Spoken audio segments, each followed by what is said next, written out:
Assalamualaikum warahmatullahi wabarakatuh. Perkenalkan, nama saya Sana Saras Darundas dari Prodi Hubungan Internasional kelas A 2020. Pada video kali ini, saya akan membahas tentang video pertama saya. Pada video pertama saya masih memiliki banyak kekurangan. Dan pada video kali ini, saya akan mengupdate wawasan beserta self-evaluation. Pada video saya yang sebelumnya, saya masih memiliki banyak kekurangan seperti masih menggunakan beberapa kata yang informal secara sadar maupun tidak sadar. Dan juga pemikiran saya pada di video sebelumnya masih berada di tingkat pemikiran masuk akal atau common thinking dan juga pemikiran logika atau logic thinking. Di sini saya menekan pada subjektivisme, yaitu unsur subjektif pengalaman diri sendiri. Kemudian empirisme, yaitu suatu aliran di filsafat yang menyatakan semua pengetahuan berasal dari pengalaman manusia. Kemudian pada cabang filsafat yang ansiologi. Menurut KBBI, ansiologi adalah kegunaan ilmu pengetahuan dalam kehidupan manusia atau kajian tentang nilai khusus etika. Jadi selanjutnya saya akan kembali membahas pertanyaan saya, namun kali ini dengan beberapa hal yang saya sudah ketahui melalui materi perkuliahan filsafat sebelumnya. Pada pertanyaan saya di video sebelumnya, terdapat dua pertanyaan yang saya ajukan. Pertanyaan pertama adalah, mengapa bisa adanya orang yang baik dan orang yang jahat? Dan yang kedua, mengapa bisa adanya orang yang jahat?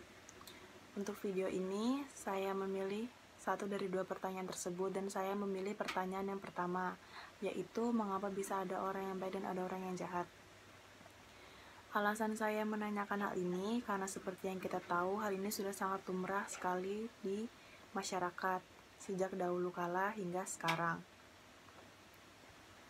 Namun yang saya pertanyakan di sini adalah alasan dibalik mengapa mereka bisa melakukan tindakan penyimpangan tersebut.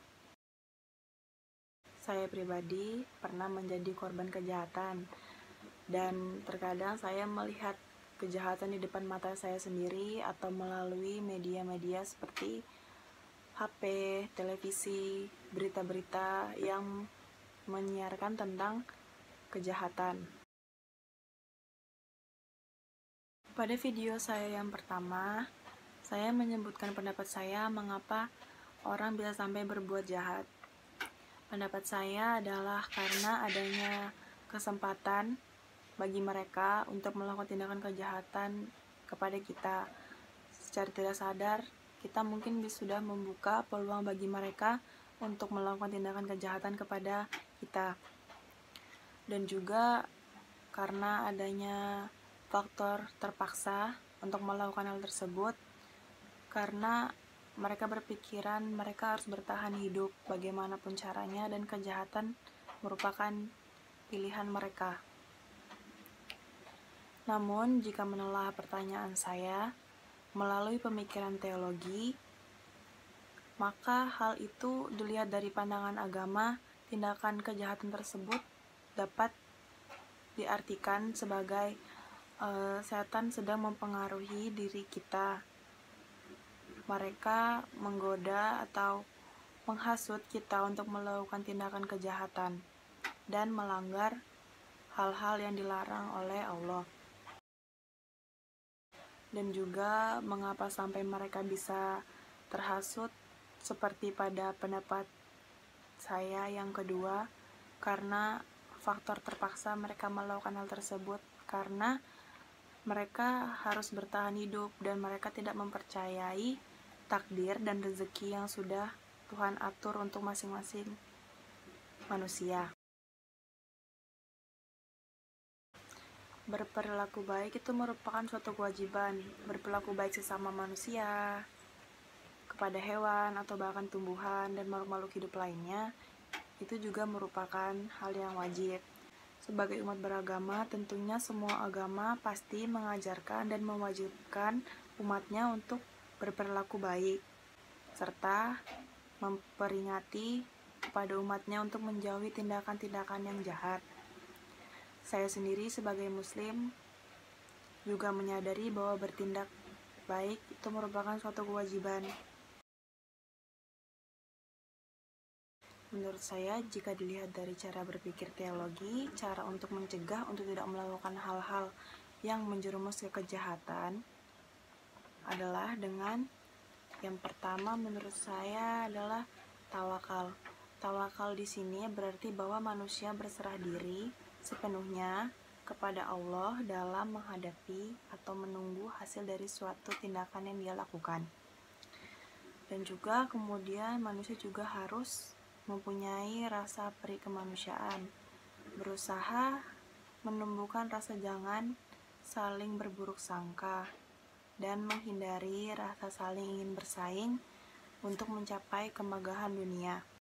Dan selanjutnya berusaha mengolah energi-energi negatif yang ada di dalam diri dan mengubahnya menjadi energi-energi positif dengan cara meningkatkan nilai spiritual di dalam diri.